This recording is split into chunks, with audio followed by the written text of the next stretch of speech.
এই যে আমার ঝিঙ্কু পিঙ্কুগুলা খাচ্ছে।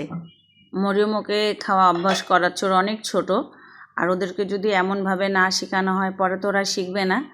তার জন্য আমরা ওদেরকে এখন খাওয়া শেখাচ্ছি। আমার আম্মা মাছ বেছে দিল আর মরিয়মকে খাওয়াচ্ছে।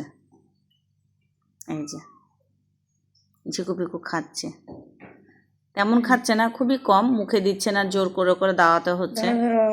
এই যে আর নিবে না।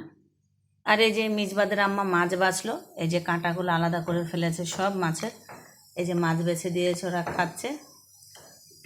এরকমভাবে আমি বাচ্চাদেরকে খেতে দিই। তো যে আমার বাচ্চাটা মাইশা, সে এখন আমার কোলের মধ্যে ঢুকে আছে।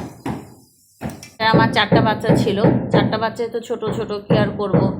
মাইশাও 4টা বাচ্চাকে দেখাশোনা করে, কিন্তু আমাকে তো একটু দেখতে হয়, কি আর করা। এই যে আমি মরিককে বললাম, মরিক তোকে খাওয়া শেখাও, খেতে পারে না। আজকে প্রথম ওরা একটু মাছ মুখে দিয়েছে। এই যে মরিক কাটা বেছে বেছে ওদেরকে মাছ দিচ্ছে। ছোট বাচ্চাদেরকে এমনটা ভাবেই শেখাতে হবে, তাছাড়া তো ওরা শিখতে পারবে না খাবার।